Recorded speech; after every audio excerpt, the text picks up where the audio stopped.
Last video में हम लोगों ने इंक्रीजिंग और डिक्रीजिंग रिटर्न्स फिनिश किया हुआ है। आज हम लोग constant returns to the scale पे बात करेंगे और ये हमारा लास्ट रिटर्न होगा इस लॉ का, और उसके बाद हमारा जो लॉ है वो फिनिश हो जाएगा। ठीक है, तो constant returns to the scale को जरा समझ लें। जैसा कि नाम से पता लग रहा है और हमने एक्सप्लेन भी किया हुआ है कि इनपुट को जितने परसेंट से बढ़ाओगे, जितने प्रपोर्शन में बढ़ाओगे, अगर आउटपुट भी बिल्कुल इक्वल प्रपोर्शन में बढ़ता है मतलब कांस्टेंट रिटर्न्स एप्लीकेबल होता है। चलो देखिए इसके मीनिंग में constant returns to the scale का मतलब हो गया if the output increases in the equal proportion than increase in inputs, law of constant returns to the scale is operative। कहने का मतलब है कि अगर आउटपुट इंक्रीज हो रहा है in the equal proportion, जितना इंक्रीज आपने अपने इनपुट में किया है, सपोज आपने इनपुट को जिस प्रोपोर्शन में बढ़ाया है, अगर सेम प्रोपोर्शन में आउटपुट भी इंक्रीज हो रहा है,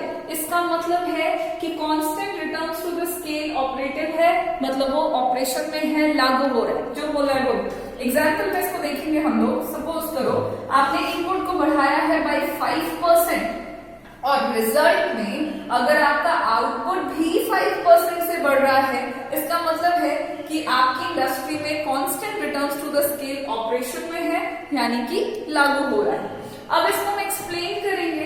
एक्सप्लेन करने के लिए हम सेम एग्जांपल, सेम एक्सप्लेनेशन लेंगे, मतलब सेम कर्व की बात हो रही है यहाँ पे।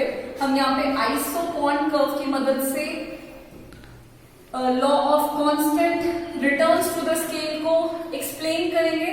आइसोपॉन कर्व, ये मैं तीसरी बार बता रही हूँ कि आइसोपॉन कर्व जो है वो कर्व प्रोडक्शन के लेवल को एक्सप्लेन करता है with different combinations of input. यहाँ पे हमने अज्यूम किया है कि जो आउटपुट है वो फंक्शन है सिर्फ और सिर्फ दो इनपुट का, that is labour and capital. और दो का क्यों किया हुआ है तो ये भी मैंने बता दिया है आपको, because we have only two axes, तो एक पे लेबर दिखा दिया, दूसरे पे कैपिटल शो किया हुआ है। एक्स एक्सिस पे हमने यहाँ पे लेबर दिखाया है जो कि एल से डिनोट कर रहे हैं। वाई एक्सिस पे we are taking capital which is denoted by K. अब यहाँ पे आपको Q1, Q2, Q3 जो है वो तीन आइसोकॉन कर्व्स हैं जो कि प्रोडक्शन के डिफरेंट लेवल्स को दिखाएंगे by the various combinations of input, that is labour and capital. अब यहाँ पे देखोगे शुरुआत में क्या हो रहा है, आप देखना, हम यहाँ पे इनपुट और आउटपुट का इंक्रीज निकालेंगे परसेंटेज में और फिर पता करेंगे कि constant returns to the scale operation में है या नहीं है। आप देखोगे इनपुट में लेबर हमारा 1 के स्केल पर है, कैपिटल भी 1 के रेशियो में है, तो दोनों प्रोडक्शन के इनपुट का स्केल हो गया 1 का। प्रोड्यूसर पॉइंट ए पर है जो कि आइसोपॉन कर्व Q1 पर है, और आउटपुट का प्रोडक्शन हो रहा है 10 यूनिट्स। मतलब जब 1 के स्केल में इनपुट को काम पे लगाया है तो आउटपुट का प्रोडक्शन जो हो रहा है वो 10 यूनिट्स हो रहा है। अब हम अपने इनपुट को इंक्रीज करेंगे और वो इंक्रीज हमें सेम प्रोपोर्शन में करना है। तो लेबर को हमने 1L से इंक्रीज करके कर दिया है 2L, तो कैपिटल को भी सेम प्रोपोर्शन में करने के लिए हम करेंगे 1K से 2K। यहाँ पे हमारे इनपुट का जो स्केल था पहले 1 का था और अब ये हो चुका है 2 का।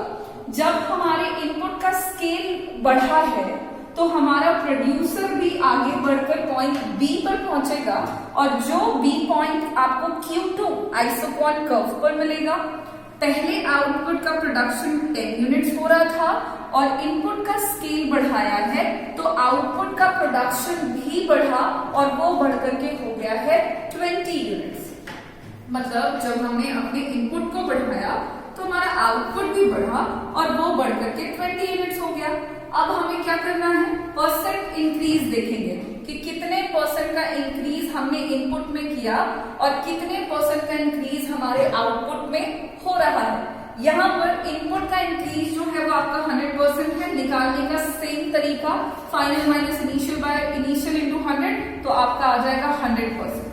इनपुट को आपने 1 के स्केल से 2 के स्केल पे किया तो मतलब आपने कितने परसेंट का चेंज किया, 100% का चेंज किया। आपका आउटपुट 10 से बढ़ के 20 यूनिट्स हुआ है। हम यहाँ पे भी चेक करेंगे कि कितने परसेंट का चेंज हुआ है तो सेम तरीका 20 माइनस 10 बाई 10 इंटू 100 आपको रिजल्ट में 100% ही मिलने वाला है।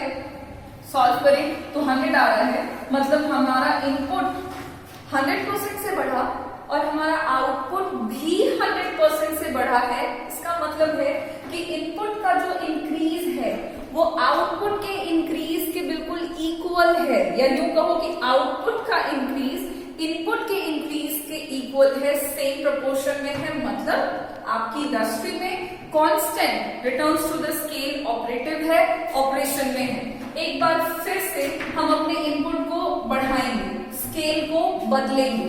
तो 2 के स्केल से 2L से लेबर को किया 3L, कैपिटल भी करेंगे 2K से 3K। प्रोडक्शन के इनपुट का स्केल 2 से इंक्रीज होकर के हो जाएगा 3 का। प्रोड्यूसर मूव करेगा पॉइंट C पर जो कि आइसोपॉन कर्व Q3 पर है।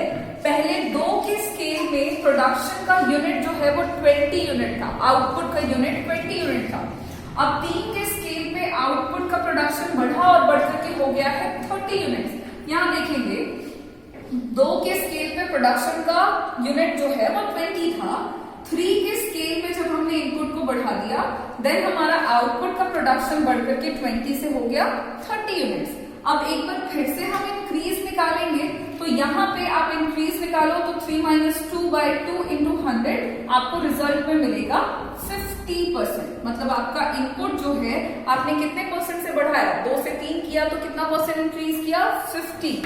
आपने इनपुट 50% से बढ़ाया। आपका आउटपुट भी 20 से 30 हुआ है। अब यहाँ पे सेम फॉर्मूला यूज करोगे, रिजल्ट में आपको यहाँ पे भी 50 मिलने वाला है। मतलब ये हुआ कि हमने इनपुट को बाय 50% इंक्रीज किया है, रिजल्ट में हमारा आउटपुट भी 50% से बढ़ा है। इसका मतलब है कि एक बार फिर से इनपुट को बढ़ाया जिस परसेंट से, आउटपुट में सेम परसेंट में इंक्रीज हुआ। मतलब आपकी फर्म में, आपकी इंडस्ट्री में constant returns to the scale लागू हो रहा है। बात करते हैं कि ऐसा क्यों होता है, कब होगा, क्या कारण है, कॉज क्या होगा भाई कि कांस्टेंट रिटर्न्स क्यों देखने को मिलेगा। तो इस लॉ का आपके ज्यादा कॉजेज नहीं है। एक कॉज है वो ये है कि limits of economies to scale. Economies to scale बोलने का मतलब वो हमने 2 टाइप के इकोनॉमीज टू स्केल देखे हैं। एक है आपका इकोनॉमीज टू स्केल और दूसरा हमने देखा हुआ था डिस इकोनॉमीज टू स्केल। ठीक है, तो उस केस में क्या हो रहा है कि आपका इकोनॉमीज टू स्केल और डिस इकोनॉमीज टू स्केल होता यह है कि एक लेवल ऑफ प्रोडक्शन को रीच करने के बाद इंडस्ट्री में ये दोनों के दोनों काम करना बंद कर देते हैं, मतलब लागू नहीं हो रहे होते हैं। ठीक है, ना ही फर्म को बेनिफिट मिल रहा है और ना ही फर्म को नुकसान हो रहा है। तो उस सिचुएशन में क्या होता है कि इन दोनों के बीच में फर्म का एक पोजीशन आता है जिस पोजीशन में इनपुट को जितने परसेंट से बढ़ाते हैं आउटपुट बढ़ता है और दोनों का इंक्रीज सेम होता है, यानी कि constant returns to the scale लागू हो रहा होता है। तो ये एक ऐसा कॉज हो गया आपके law of constant returns to the scale का कि जहां पर इकोनॉमीज टू स्केल रिस्ट्रिक्टेड हो जाते हैं, काम करना बंद कर देते हैं, अभी लागू नहीं हो रहा है, ना फायदा हो रहा है ना नुकसान हो रहा है। तो जितना इनपुट पे खर्चा किया, जितना इनपुट को बढ़ाया, आउटपुट भी सेम बढ़ा और उस केस में आपको रिजल्ट में constant returns to the scale देखने को मिलेगा। यहाँ पे हमारा तीनों का तीनों लॉ जो है वो फिनिश हो चुका है। ये 3 लॉ नहीं है, बेसिकली हम एक ही लॉ देख रहे थे जो कि था रिटर्न्स टू द स्केल। उसके अंदर 3 रिटर्न्स थे जिसे हमने 1 बाय 1 करके आज फिनिश किया है। यहाँ पर आपका ये जो लॉन्ग रन लॉ है, law of returns to the scale, ये फिनिश होता है। उसी के साथ आपका जो फर्स्ट टॉपिक है, जो फर्स्ट चैप्टर के तौर पे हम देख रहे थे, that is production, concepts of production, वो भी यहाँ पे फिनिश होता है। आप पूरे होल चैप्टर को एक बार रिवाइज कर लेंगे अच्छे से एंड देन हम लोग इसके आगे नेक्स्ट वीडियो में चलेंगे जो कि हमारा दूसरा टॉपिक होगा थ्योरी ऑफ सप्लाई। ठीक है, तब तक के लिए थैंक यू।